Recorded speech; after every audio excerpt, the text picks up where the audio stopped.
Welcome to another episode of the White Collar Tradie Podcast. I'm your host, Matt Zebranik. Join me as I chat with some of the most interesting, inspirational and successful people I've been fortunate enough to meet throughout my life and through my business journey. Throughout these conversations, we'll dive into the mindset of our guests and uncover some of the tips, tools and strategies they have implemented in their business and their life that has helped shape their success and make them the all-round incredible humans they are. Please enjoy. My guest for today is Beau Williamson. He's a personal trainer with a diploma in health and physical education. He opened the first BodyFit franchise in South Australia in Kent Town back in 2018. And he's one of Adelaide's most popular PTs, I would say. Self-proclaimed. So, mate, thanks so much for joining me on the podcast, man. Hey, thanks for having me. Thanks for coming down. This setup's unbelievable. Awesome. Just a really big production over Enjoy here. it, mate. Well, I wanted to start off with a bit of a light-hearted question, I suppose. And I've always meant to ask you this, but I never have, is like, mid-COVID, you were on TV every 2 weeks. There was a news crew at the gym every month, I reckon. How'd that come about? Yeah, it was probably one, I guess, take that kind of set it off. So we were quite lucky. We had a guy who was from Channel 7 as part of being around the gym, so we knew the situations. And I feel like the media heard about what was happening before we did half the time. So yeah, out of nowhere, he reached out to me. It was probably 3 days into the first lockdown. He said, "I've got a story that I want to run. Just want to come to your house and film you running around doing your thing.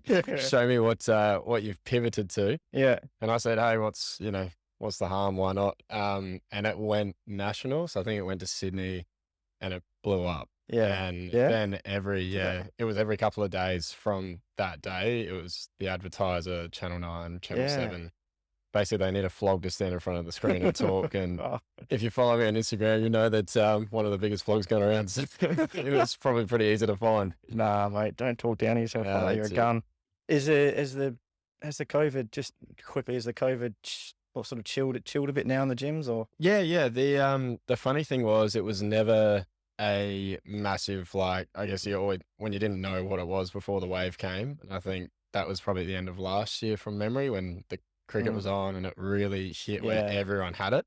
Yep. And it was a standard, like, everyone's going to have their 2 weeks and you can't go near anything or do it. At the moment, it's really business back to Yeah. usual, really. Everyone's getting stuck into it and mingling around again and in a group environment. It's really good to see. Just using more wipes. I think that usual? would be one of my biggest expenses outside. I was thinking that. Yeah, it's crazy. Yeah. And when there aren't any wipes there, everyone's like, "What's going on? Like, times are tough." And I'm like, yeah. So I had to sell my left liver, left kidney to get that. But nah, it's it's good to see. Yeah, good. I'm glad it's getting back to normal.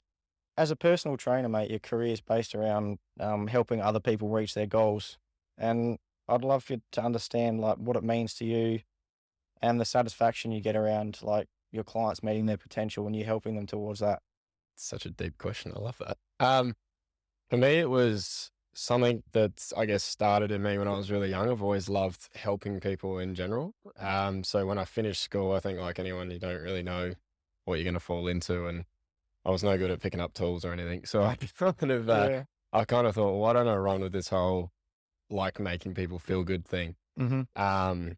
And it really rolled into, I guess, my future study and learning more about the industry. And to be honest with you, even when I was studying, I didn't know that being a PT was everything that I wanted to make a career out of. Mhm. And it was hilarious because Dad actually said, my dad told me, he was like, "You're never going to make this work." He goes, Now look, "You're going to waste all." Yeah, I was like, such "Cheers, a- Dad. Thank you." He just said, it's pretty tough out there. Whether he just saw that, I guess, the big box gym scenario, they're quite intimidating for a lot of young trainers coming through because it's high cost. Like it costs you roughly $300 a week plus Mhm. $1,500 to $2,000 to get started. I think the startup for any business is hard, but especially in the fitness industry, you're a little fish in a big pond. So Mhm.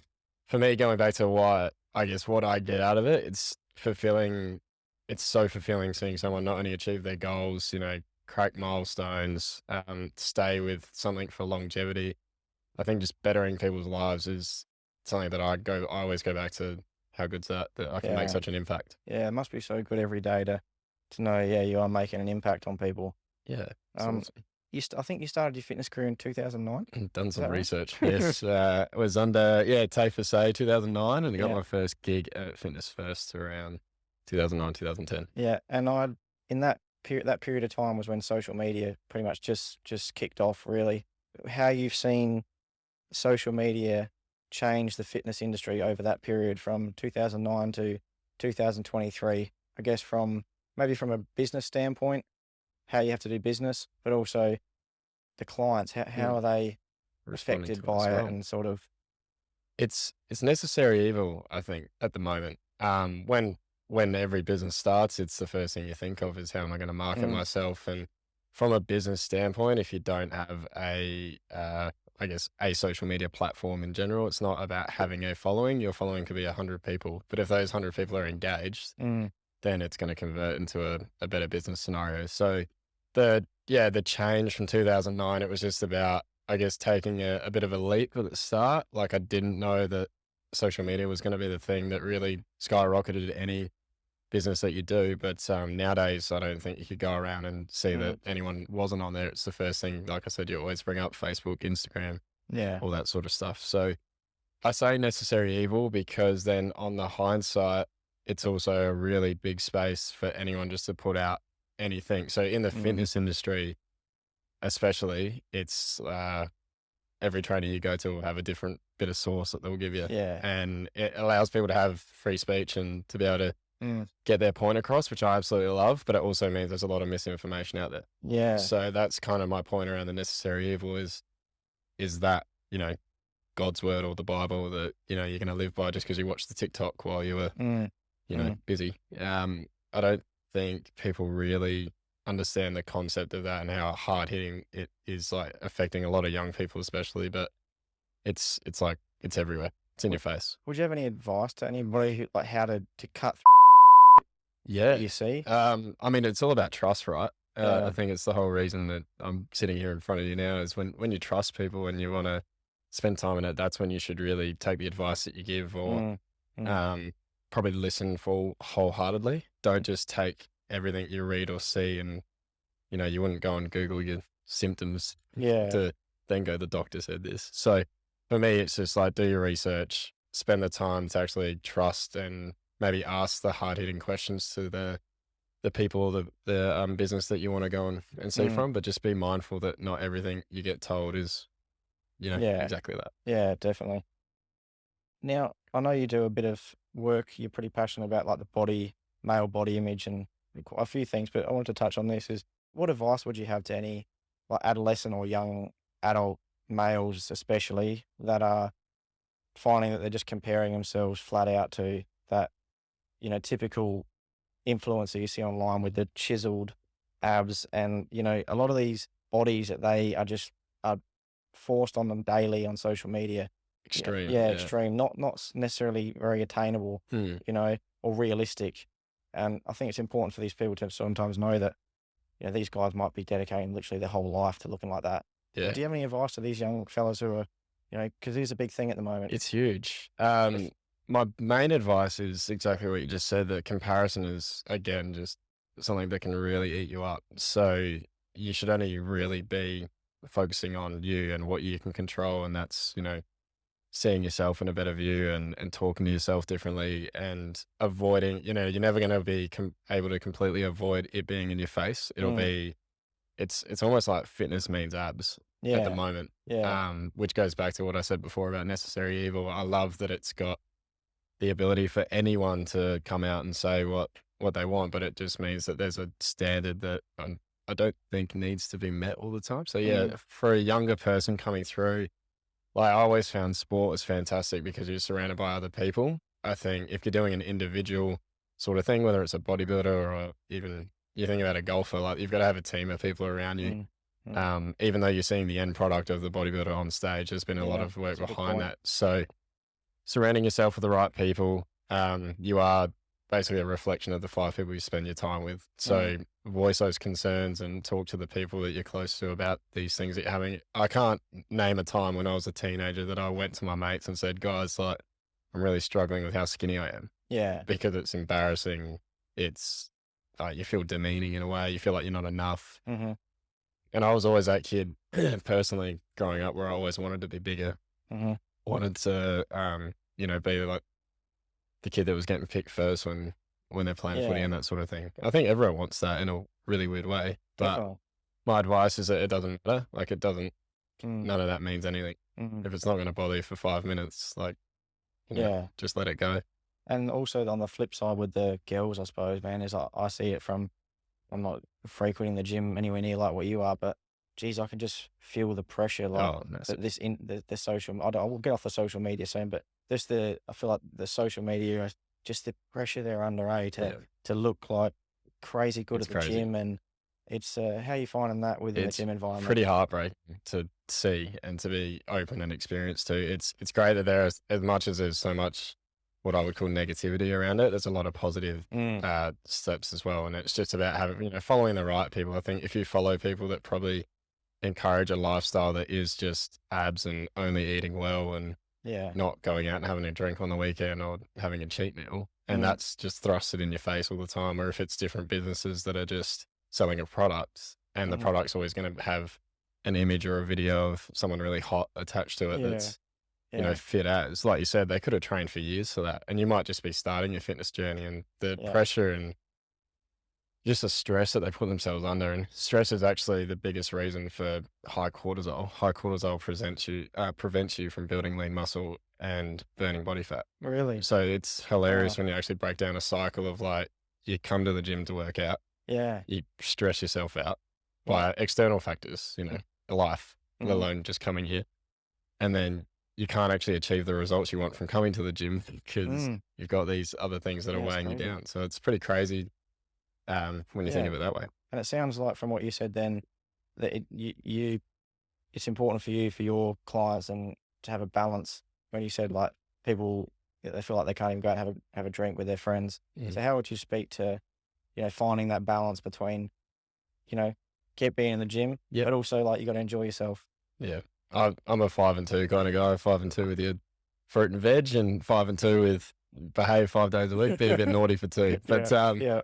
But I'm probably a little bit worse. Unfortunately, KFC's on the way home from work, so love a nice little zinger combo box. But nah, I just think everything's in moderation. Mm, Everything you do is healthy in moderation. mm-hmm. Over, exercise, eating well, and I guess even if you think about running, are great for your health. If you over exercise, you train too much. If you only eat strict diet, low calorie, Mm, and you run all the time, your mm-hmm. body will break down. And if Yeah. your body doesn't break down, your head will break down. Yeah. Yeah. That's So right. it's hilarious to think that just because that's healthy, doing more of it doesn't always mean better. Mm, I've got a really funny saying to most of the members when they come to me with a similar question. They go, do I need to be doing this? Do I need to be doing that? And I'm like, more is just more. Like, it doesn't mean anything else. Doing more things or more of the time just means you're doing more of them. Doesn't mean better. yeah. Okay. But That's great there's a advice. justification between doing more means you'll be better. Okay. Yeah, that's awesome advice. Now, something that's really inspired me is about you is your work with the people with special needs. If you can tell us a bit about the work you do in that space, and I'd also like to touch on what you get out of it. Sure. It started probably 2018 when I was looking for a site. I was really lucky that the lady of whom I was contacting, the real estate agent, just overheard through, I guess, me telling my life story about what I was looking for a gym, looking for a site.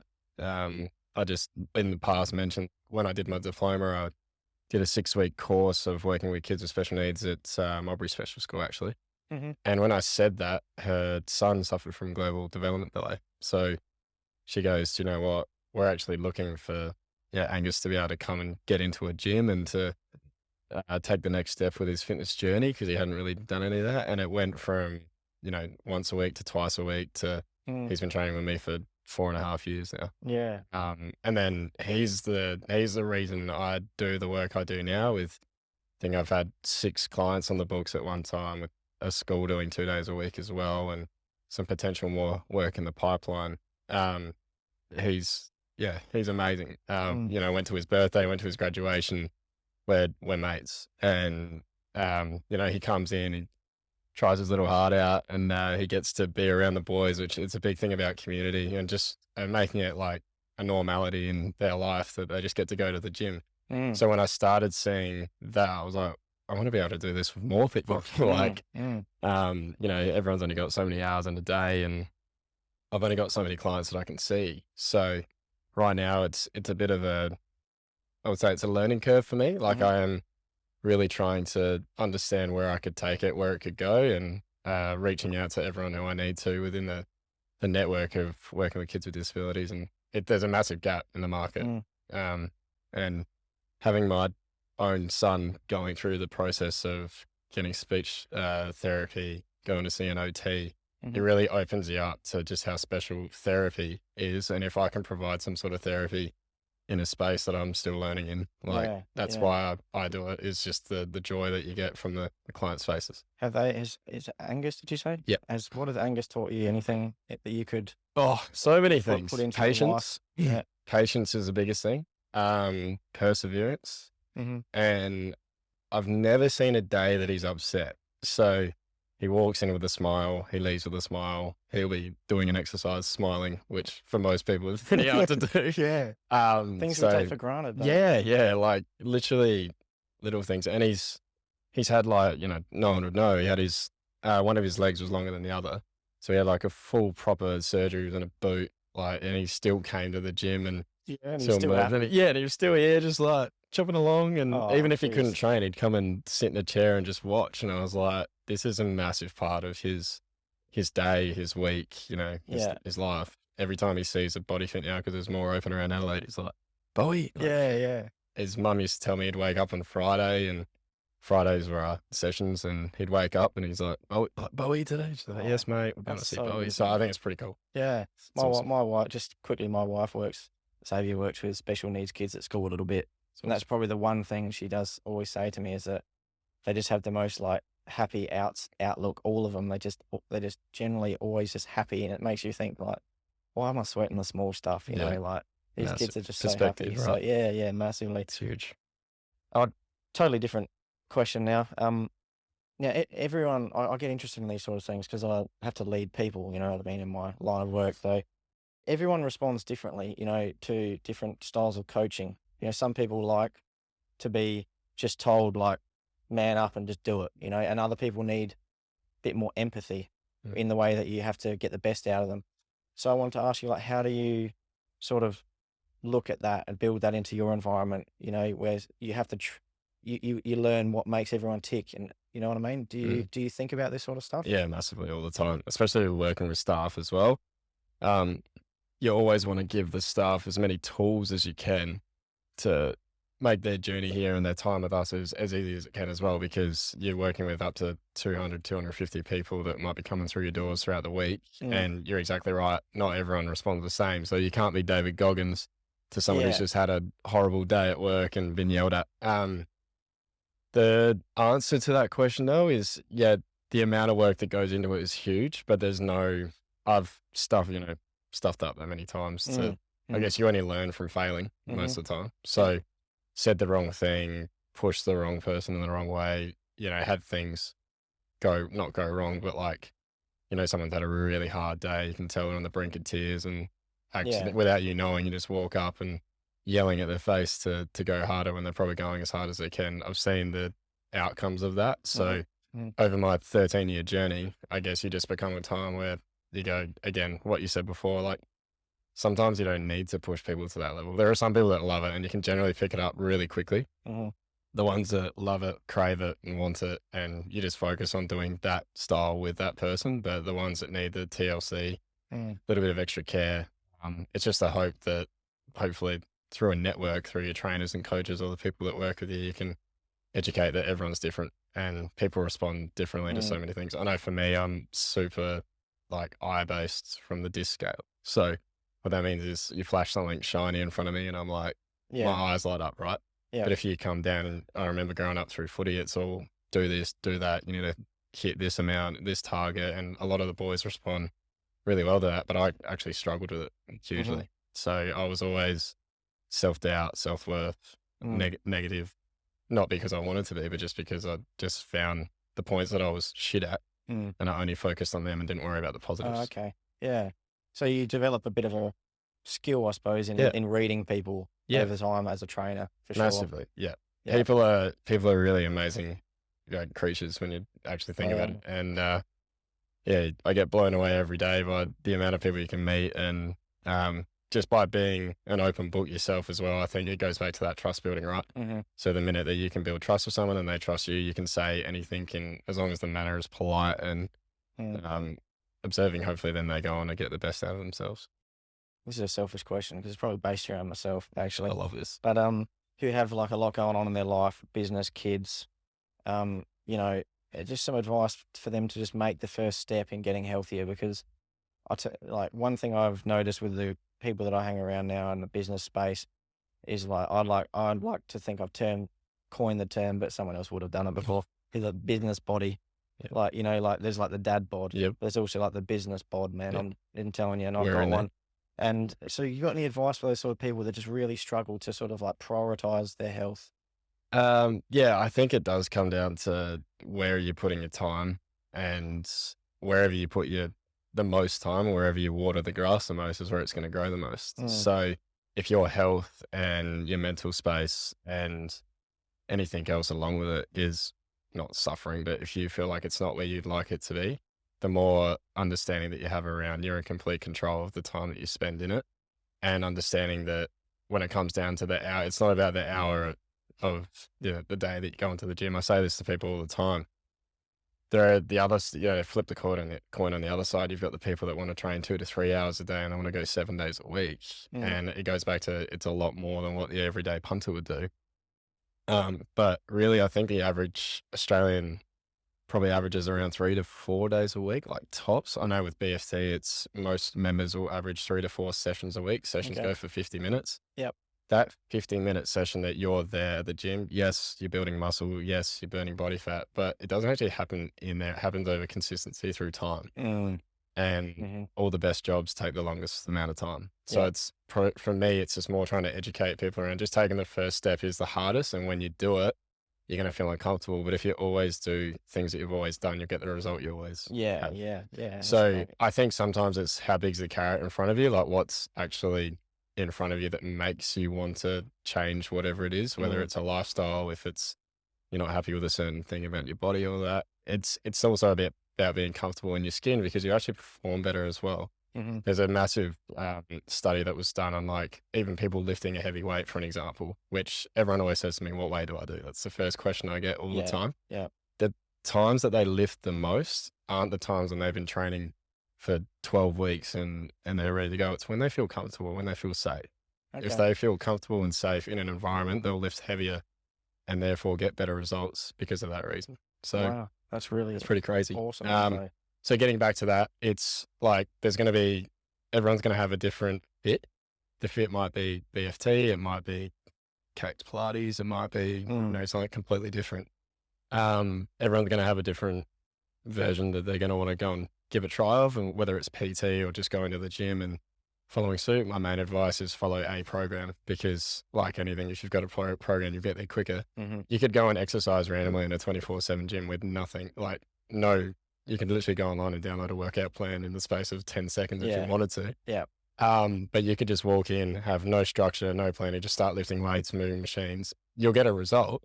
But if I put a double next to you who had a program, who had a PT, who got given correct technique advice, they would get there quicker due to having, the power to be able to get that information quicker. Yeah. So that's the biggest thing is everyone goes to do a program that's maybe built for someone else instead of doing a program that's built for you. If you told me you loved running and cycling and I wrote you a gym program, you're probably going to stick to running and cycling. Yeah. Right? Yeah. But I would educate you on why doing this particular gym program is going to help with your running and cycling. And again, it's about dangling that carrot. So then it kind of works itself out. Yeah. And in those busy professionals, business people, mums and dads, everyone's got so much going on in their life, but in those types of people that you see that stick to the program and get results over an extended period of time, can you see any like common traits in those types of people who aren't just like sucked in by that sort of like the quick fix sort of thing? Or like that little inspirational moment of motivation. They and then they come in for a few weeks and they just Drop never off. seen again. Yeah. What are the commonalities between the people that really stick to it and get results? It's the ones that seem to really enjoy it. Like if you're trying to force a circle into a square most of the time, it's probably not going to fit. Mm-hmm. So when I do see a trait, it's normally of people that have, again, a good network of people around them. So it's the ones that have friends or partners that come to the particular gym. When I had a PT client that maybe stayed for as long as like some of my PT clients are 6-7 years now, like still going, which is nuts. Yeah. For that constant regular Yeah, it is. check-in. I think they're all really driven. I think driven is a big thing. Like if you're driven to do anything, you're going to have more drive, therefore probably have the level up. It's again, just being open and communicating these thoughts and feelings that you might be having around wanting to achieve a set goal or wanting to take that first step, and then going to the people that you trust and who you're around. And yeah, the community aspect of it is finding your community and your tribe is a big part about, I think, what breeds success. You think about the Richmond Football Club when they had their 3 years or whatever it was, where they were winning the flags. It's because they had the right people around at the right time, and they just they went on a run for it, and they had the best players. But even Dimmer was saying, like, it was about breeding confidence in the team and confidence in the players to be able to go out and just have fun and just do their thing. And there wasn't so much about game plan and structure or whatever. And that's when Dusty absolutely dominated. Destroyed it. Yeah, correct. So it seems like momentum has a lot to do with it in a sticking to a gym program. Is like, it's like huge. Once you build that momentum, it's a lot easier to keep I going, think isn't it? average gym membership's like 9 months. Okay. But that's in what we do. So in group fitness space, 9 months is the timeline that an average punter would stay. We've been open 5 years, and I could easily count 20 to 30 people that are 5 years into their membership. Yeah. So it's pretty crazy to think that from the day you open, there's still people slogging around hitting a BFT as well. Yeah. And then it's the other scope of practice on like a 24/7 gym. I think the number, you probably have to check this after to make sure it's accurate, but I think there's a number of like between 15 to 20% of what's called a sleeper. So they pay for a gym membership and they don't use it. Yeah. So, and that's not just for like 1 week or 2 weeks. That's like you're a yearly active member and you've maybe gone twice. And they're not the best kind of customers, if we call that. But for a big box gym, when you've got people that are paying for their membership and they're not using it, obviously for a return of revenue, that's going to be a bonus for them, because the equipment's going to be fresher for the ones that do, and so on and so forth. But out of a number of like, 1,000 members that I was once a part of when I worked at Anytime, I think maybe 600 I'd used it. So it was actually quite high back then, but I think it's increased a lot more after COVID and after everyone kind of waking up and going, life's pretty short. Let's all go and have a crack. Yeah. Our mutual friend Dave, who sadly passed away last year from brain cancer, I know that he was a mentor for you and in the personal training space, and he taught you as a youngster, I believe, at TAFE. So I wanted to touch on what you learnt from Dave, and because Dave was very well renowned in the fitness industry, and maybe what set him apart a bit, what you learnt from him. Yeah, he's a massive inspiration, and I think having the phone call from our good friend Ryan January last year, I think it was. He rang me January, to find out that everything had happened. You go from being like, wow, when's the last time I saw Dave, to actually being like, you forget how close you were through that time period. And through 2009, through 2012, when I was studying and I was at TAFE and I worked there pretty much because of him. Like people say the word inspiration all the time. He was a reason that I stayed and stepped into the fitness industry. So watching him, there's a day that I remember clear as daylight as if it was yesterday, which is pretty weird because my memory is we did a spin class, so the spin bikes were very popular back in the day. Back in 2009, I used to love a bit of a cycle spin class. The big man used to throw down a fair bit on the bike, and he would drip with sweat listening to Metallica and going nuts. And there was like this one particular Pendulum song that like now whenever I hear it, it's literally it takes me back to people. I reckon. Yeah. It was one that he used to always throw in his playlists, and part of the education process through TAFE was you had to do certain classes with the staff there, and Dave was always the first one to put his hand up and wanted to put us through the ringer, and it was around the time that he was in pretty good nick as well, which was all the pretty time. much all the time. Yeah. And I just remember looking at him like the glistening body up on the screen, got lights on him. He's just sweating away. His arms It are was a jacked. good-looking man. Yeah. I was like, I want to do that. Yeah. Oh. But no, it was super hard, super challenging. And I saw it, like, he made me work so hard. And again, kid at 19, thinking he was top shit coming into Yeah. TAFE playing. I was playing like not league footy, but like, you know, out of North Adelaide through the time, and thought I was a bit of a riot. Yeah. And I just got absolutely flogged Yeah. in this 1 hour session of sitting on a bike. And I was dripping with sweat, and it was really, it's an inspiration to me to think back to that and go like, that's something that stuck in me, just how hard he worked. And I owe a lot of my time, my learning, my development to him massively. So I don't think there's enough words that come into play now how much of a big part he played in my career, my journey.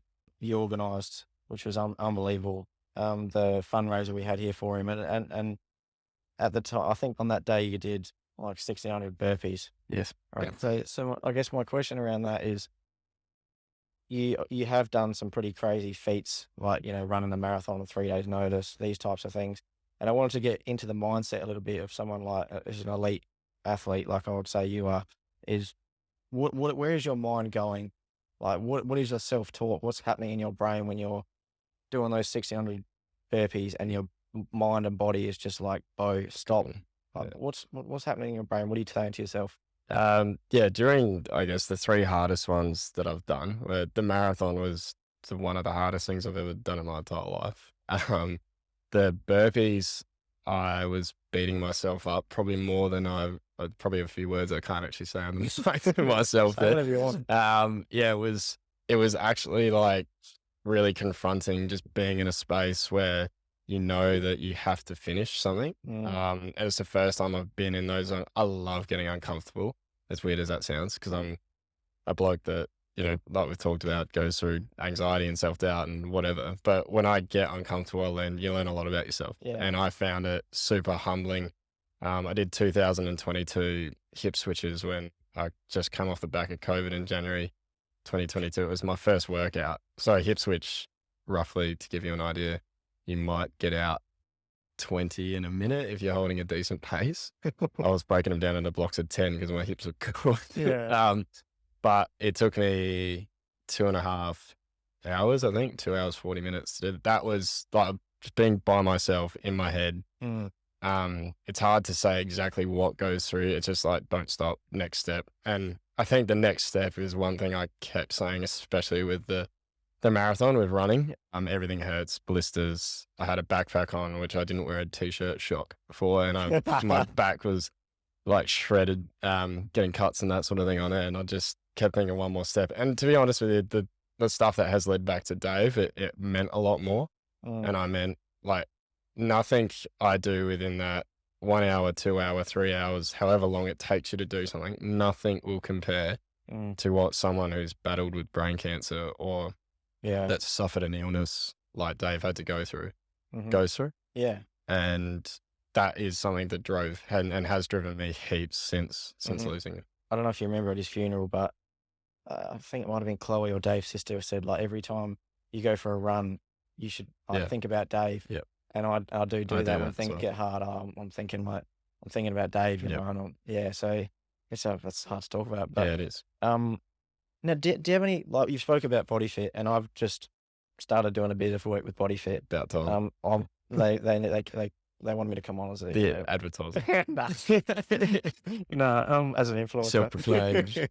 Do you have any advice for someone who is like apprehensive about joining a gym like a Body Fit? Because I think, you know, someone like yourself and even me, who's quite a confident person, can sometimes forget how hard it can be for some people to make that first step and get in this gym. So do you have any advice to people like that who... Yeah, it's normally a lot more scary in your head than it is actually doing it. I think, like anything, it's like jumping out of a plane. You think about it enough, it's going to be, you know, it's going to haunt you until you actually do it and you go, that was elite. Like, that was awesome. So we get a lot of that all the time. A big thing that we try and focus on, in particular with our social media, which you touched on earlier, is trying to showcase everybody, everywhere, every time. There's no specificity, like, it has to look like this. We obviously try to make sure that technique's always a fun point, or that there's an exercise that maybe somewhere else wouldn't be doing. So even when we're marketing to those people, it's to try to make it lighthearted for people to take that first step, because the last thing I want to do is only put out a voice or a vision of something that you have to be like this before you can step foot in it. So my advice to people is it's always worse off than what you think. And it's only through experience that you're going to learn that you can do it. But again, it goes back to self, like, what are they projecting on themselves? What self-talk are they doing? Yeah. What are they going through? Do they have time commitments? It's available for everyone, and that's what I loved about it. Obviously, when you buy a franchise, you basically got to commit to everything that you align with, they have to align with. When you're running a business, but you're also running it within a framework. And I found the particular framework of BFT just to be so suitable for the everyday punter. And for myself, like, I actually went around and trained all the different variations of things I wanted to do that was around at the time in 2016. And it was the one that jumped out at me that I went, I could do this every day. Yeah. So when you find something you can do every day, and that's what I said before, it's not going to be everyone's cup of tea, but when you find something you can do that's an everyday thing, it goes back to you're going to do it more often, you're going to enjoy doing it, and eventually it just kind of sticks. And You can I'm build sure the you, momentum. I'm sure you feel the same with running, right? Like, Yeah. everyone gets shit scared about running, but what are we really scared of? Like, that you're going to get better. Definitely. That's something that I've learned probably over the years, is like, and it sort of relates back to this stuff, is like, I always say to myself, like, I'm never as good as I think I am, and I'm never as bad as I think I am. And that's probably the same as with the gym. It's like, it's never going to be as bad as you make it out to be, and you're never as bad as you think you are. The biggest quote that I give people, because I have to do, it's not a smoosh, but I do the spill when they come in the first time. And the biggest spill I always tell people is, you got to remember that majority of people think that people who go to the gym are vain, or that fitness is a vanity sort of object. So when you come into a space, if vanity is the thing that's driving it, if that's what you're saying, then everyone's only looking at themselves. And most of the time the mirrors are in the room so that people can only check themselves out. So it kind of makes sense that if you think of that as a mindset, it takes away the whole, like, walk into a room in your underwear, like public speaking or anything like that. It's just more, if you can actually see that fitness is quite about how we look, how we feel. When you walk into a group of 36 people that are also working out, no one's looking at you to be like, what's Beau wearing? No. I mean, I do dress up like a dickhead half the time. So I do get that quite a bit. That's actually a lie. I get that way too much. Why has Beau dyed his hair pink? Right. Why is he not wearing a shirt again? Yeah, God, I against wish he could just wear a shirt. during hours. Now, I'm touching on those people again, is that, you must have a lot of people coming in here that, like every gym, but who life's just got in the way. You know what I mean? Like, business, life, kids, it's got away from them. They're not feeling good about themselves. They're not healthy. I'd like to know, when you get these people back to a point from your work where they are healthy, they've lost weight, they're feeling good about themselves, how does that make you feel? Oh, That's really cool. It's pretty special to know that you can constantly make an impact on someone's life. And I go back to the thing that my dad said to me at the start when he was like, "You're never going to make it work." And I'm like, nah. I'm like, if I can aid 1, 2, 10, 20, 30 people a day to just have a better, outcome. We call them wow moments when they come in here. So it might just be one wow moment that a member has where you've helped them with something with a technique. You've taken the strain off their back from when they're doing a deadlift, or they just never maybe felt like they fit, or that they were comfortable at another gym, and you gave them a regression exercise that, okay, like, they're not doing what's on the screen or what the exercise is, but they're still moving. It's absolutely awesome. And it's a massive self pump up. Like, you probably don't give yourself enough credit as the coach of the room, because you're so worried about being in the moment, controlling the time. I call it herding cats, where most of the members are like cats and they get lost a little bit. So, when I was a PT, it was a lot more prominent, because you'd be training that client, the client would leave, and you'd have a message within 5, 10, 15, 20 minutes later, like, I feel so good. And it's the endorphin rush that they get when they leave that I love giving to people. And my problem is probably I want too much of it. like for me, I want it from everyone. Like, and majority of people don't really tell you Mm. what they're actually going. So you Mhm. said to me before, the first thing I was thinking of when I get someone who's like, I'm too busy, Bowie, I can't make it, I've suspended my membership or I'm canceling. I go, what did I do wrong? Mm. I don't go like, what's actually going through Matt's life Yeah.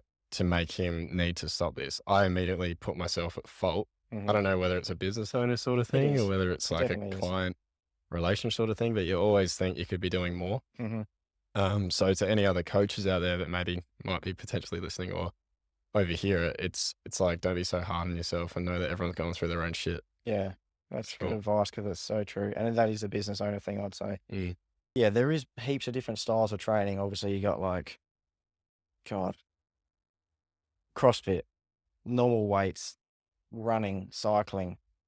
And I'd like to just hear from you. Like, obviously, you're probably going to be a bit biased towards body fit, but I would say, no, I'd like to just hear from you, like, what you think are the major benefits of the functional style training, because that's Mm. essentially what body fit is. Am I right in Yeah, saying that? correct. Yeah, Yeah. functional How do strength you and find conditioning that base. really stacks up against the other forms of fitness that other people could choose to do?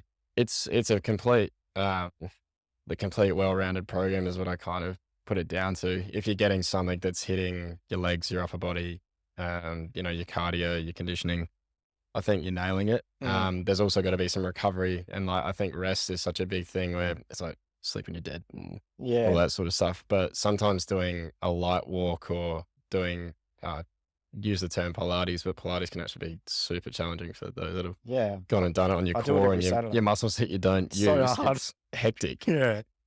So for me, I think it's just a well-rounded program. Mhm. Functional fitness has taken off in the last 5 years that I've seen, but it's always had to take a level up. So, I mean, we saw the likes of F45 go bang, and Mm. unfortunately, they're going through a bit of a They're going tough time at bang the in the moment. wrong way Yeah, now. Yeah. correct. Yep.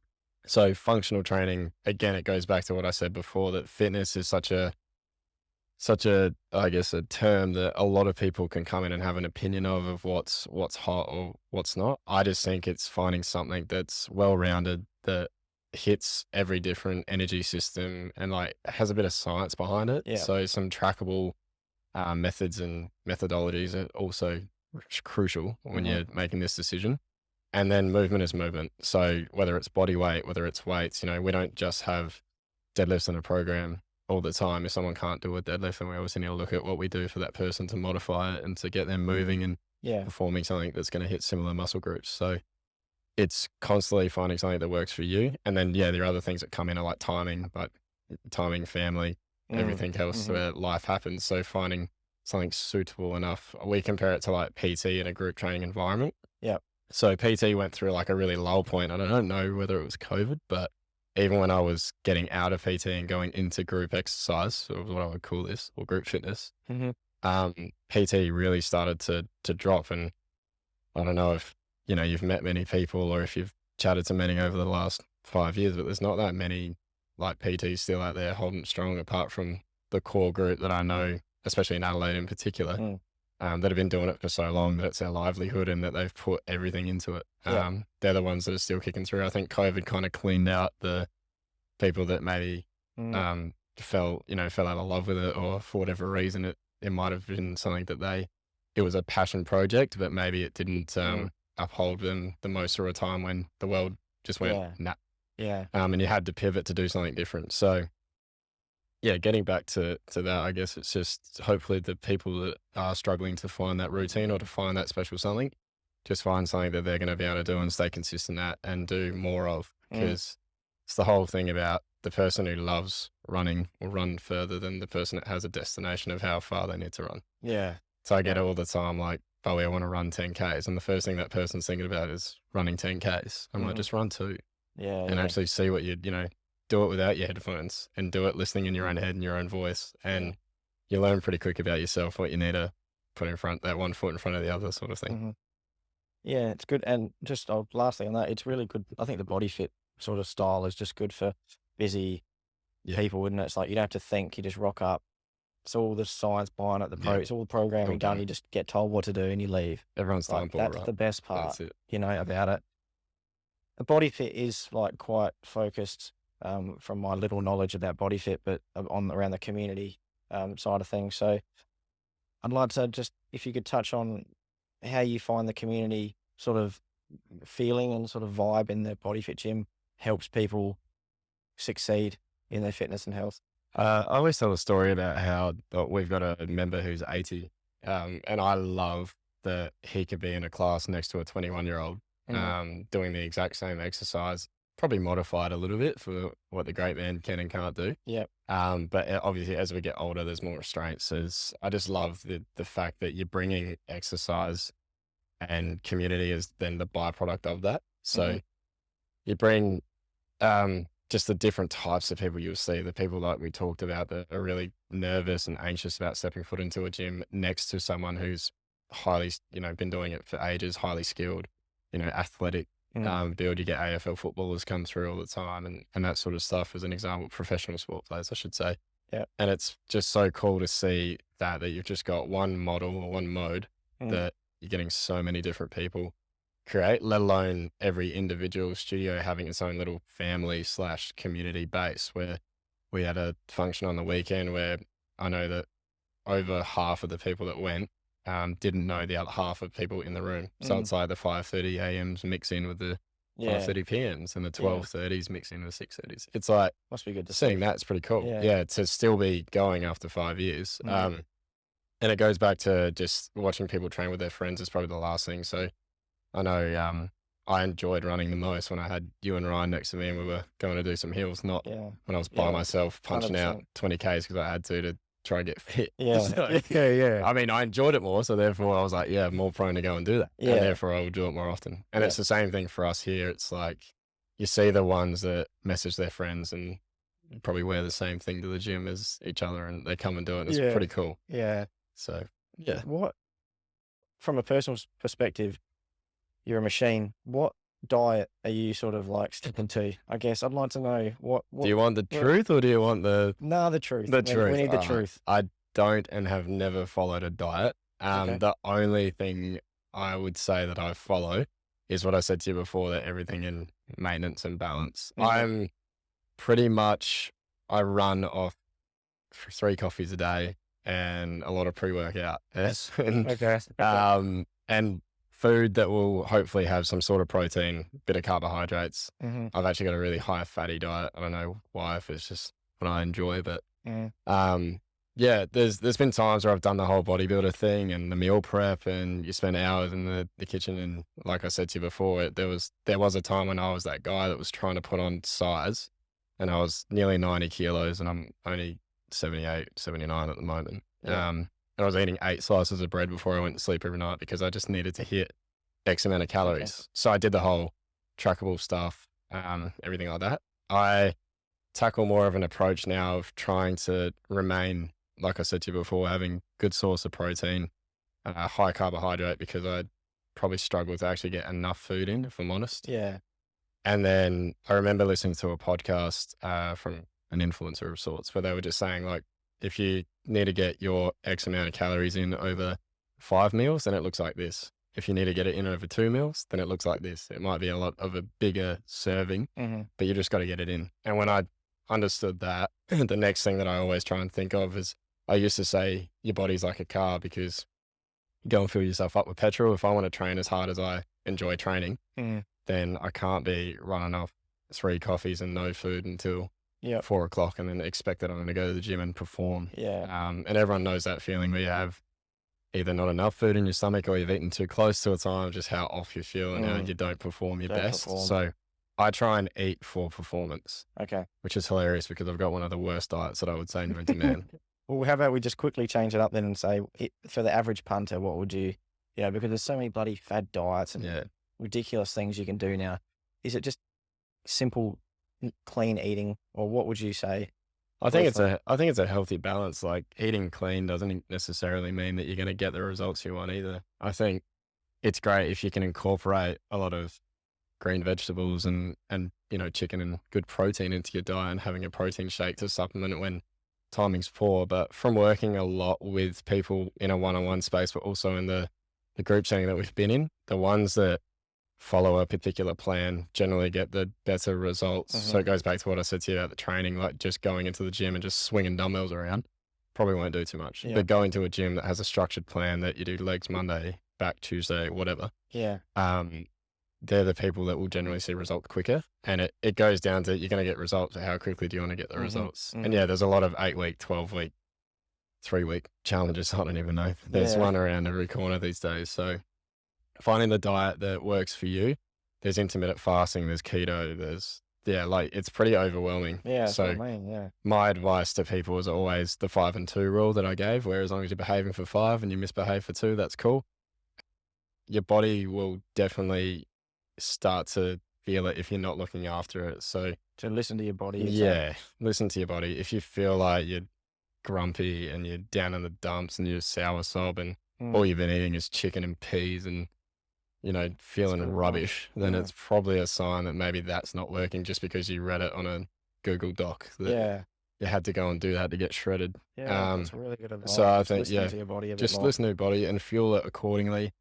I think carbs are seen as the enemy in a lot of things, and carbs are actually the best thing that was ever invented because they release, makes you feel good. It releases different serotonin levels for a lot of people. So like I said, I watch Corby after eating French fries and he goes nuts. Up and about. Yeah, correct. For people who can't make it to the gym, what would you say are the most important fundamental exercises that they could just do at home? If you can't make it to the gym and you have to, I think we should all be moving in some extent. Body weight stuff, you got to have a push, a pull, a leg, a core, and some cardio is the general basic beginner program that we would write for anyone, whether they were coming to see me at a gym or if I was writing it for someone that said, I'm stuck in a room for a month. What can you do for me? And that did happen during COVID when people were like, I don't know how much longer I can do nothing for. And it was always based around push-ups. And again, not really setting too many expectations or goals on reps and sets. I think people get so caught up in what's the exact number that it needs to be to get the result you want. It's just doing what you can do. Yeah. Some people may be able to do 50 unbroken and some may only be able to get 10. So it's just finding a set range that talks to you. I've got a bit of a preference on it's not working unless it's burning sort of thing. Yeah. So Yeah.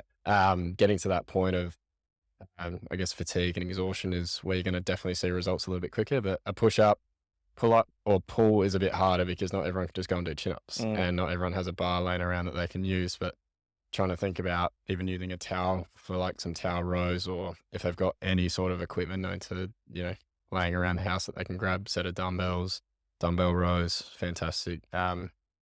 Pulling's probably the hardest movement pattern to actually try and replicate because it's super easy in a gym environment when you've got all the equipment known to man, but super challenging at home when you've got 2 cans of beans in the fridge and, 2 things of milk. So anything where you're getting a pulling motion, we talked about like filling up a shopping bag during COVID times and doing a row with it. It might sound ridiculous and you might feel silly doing it, but if it's all you've got, it's all you've got. Bodyweight squats are great because it's much as it's legs, it's a full body exercise. So your heart rate will get increased. You're using all your legs. I guess outside of that, just a light bit of cardio, a little bit of core work, and core, not like sit-ups, core like transverse abdominals, internal abs, all the stuff that we probably take for granted through everyday life was getting up, sitting up, all that sort of thing. Just work through a plank or hover would be a good little routine to follow, I reckon. Thank you. All right. That'll be $150, by the way. Favorite uncommon or underutilized exercise? Favorite underutilized exercise? Like do you know what I mean by that? Like just what's an exercise that everyone should be doing? Yeah, that just no one knows about. Do you know what I fell into? Little hack. I didn't realize kettlebells. So I did a kettlebell course in 2019. And before I started at BFT, you'd be lucky to see me picking up a bell unless I was making a video on something. Oh yeah, with a like shirt trying on. to, usually trying to get social media famous.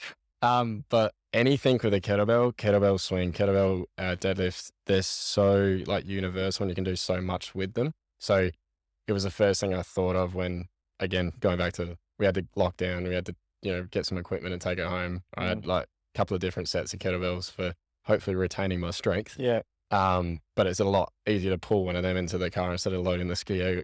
Just carry this in the trailer. So, I just think anything with a kettlebell swing is, for me, it's a staple in our programming. It's a lot about it builds strength, it's cardiovascular intense, it's metabolic conditioning. Mm-hmm. It's all the science lingo that I love that really Mm. hits it for me. So even some of my most boring workouts, one that I learnt back in 2019 was 10 swings, 10 push-ups every minute on the minute for an hour.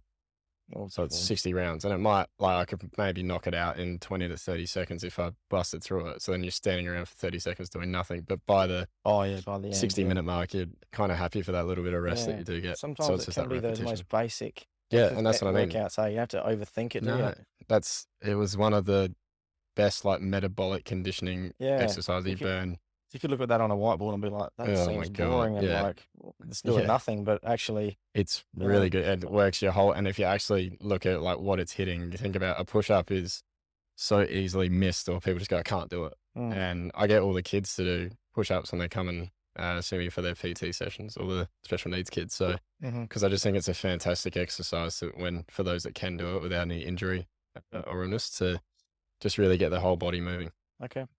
Awesome advice. And lastly, mate, as someone who's so well regarded in the health and fitness industry, I'd just like to know if you got any advice that you'd pass on to. We sort of touched on it, I suppose, but just any advice you got to young people coming through the system that, and what maybe sets apart the best trainers from the average trainers. Yeah, there's there's a lot that I'd like to say to them. I think hard work at the moment, from what I'm hearing, just through all facets of, whether it's fitness industry or if it's out in the tradie landscape or hospitality, I think hard work is hard to come by. And what I mean by that is everyone wants everything handed to them these days. Mm. I know when I started, I had to work at the Sturt Footy Club for free for 2 to 3 nights a week. That, no, I didn't love going to do it, but I learnt so much in a year from just being underneath the right people and surrounding myself in an environment that I really looked at as professional, upholding a standard. And it wasn't about money back then for me. You have to be lucky in a sense of be comfortable enough around not having too much financial stress. And I get that. I think that changes a lot of people's when there's a financial stress burden. 100%. How you act and your behavior is dictated by that. But I go back to, you got to want to work hard. And the best trainers that I've worked or managed over the years and seeing grow are the ones that put in the work and really just give it as best of a crack as they can, and aren't afraid to make a bit of a dick about themselves. Because I think fitness Don't take it too seriously. Yeah, fitness is so serious, and I guess it's sexy, and it's it's a salesman dream, I always say. When really, I think people just need to be more of themselves. And that's probably what I tried to find is through being in this job and through, transitioning from PT into, all right, now you're running a gym that's got upwards of X amount of members and you're in charge of all the things that happen within there. You learn so much about yourself. So if you're constantly talking yourself down, or there's a lot of negativity because you're not enough, you're not good enough, you haven't done enough, you're not experienced enough. If you do that to yourself, you have no chance of actually having a crack, because it's normally the people that take a jump and have a risk, that end up getting the results that they want. So yeah, if you are struggling with those internal demons, I would say, definitely look to speak to people and to try to find out more around the why, and hopefully you don't do it for too long to the point where you feel like it eats you up, because I've seen that happen as well, through trainers that could have been absolutely elite that just needed to put in the work, that, from all sorts, from having English barriers to, different abilities or skill sets. And there was the trainers that really put all the effort into them and developed their skill set and their nous and found their niche. They're the ones that are either still going, have their own studio, or have taken the next step. So a lot of the people that I look up to are surrounding themselves with massively professional environments. So looking out for that as well. And yeah, aspiring to, if you want to learn from them, you're going to go and get around them and not expect to be paid for your time, or for, you got to be willing to put in the hours. If you're just thinking it's just going to come with you. If I've just got a LinkedIn bio and I'm hoping that I'm going to get picked up by some big corporate place, it's probably not. Yeah. But if I'm putting myself out there, and kind of goes back to, like you said, the work I do with the kids, if I just want that to happen, it's not going to happen unless I'm there pushing it. So got to be the one that's driving the boat. Yeah. Who's going to row the boats? Thanks, mate. Thank you, mate. That's really good advice. And I really appreciate you taking the time to chat with me, man. Thanks for having me. I know you're a busy man, so thanks so much. I'm so Mate, impressed with your research and your scripting that you've done and this amazing setup that you've got. I think you should be super proud of yourself. It's thanks, a man. little passion project. If you Looks do awesome. something, you might as well do it properly, I Yeah, suppose. give it a crack, eh? Can you just let everyone quickly know where to find you on the socials and then we'll wrap it up? Look up at Beau Williamson for my personal. Get those numbers up, and also at BFT_Kentown. Awesome. Just Thanks keep a an lot. eye out for my dumb reels. They are good. Thanks, legend. Cheers, brother. Cheers.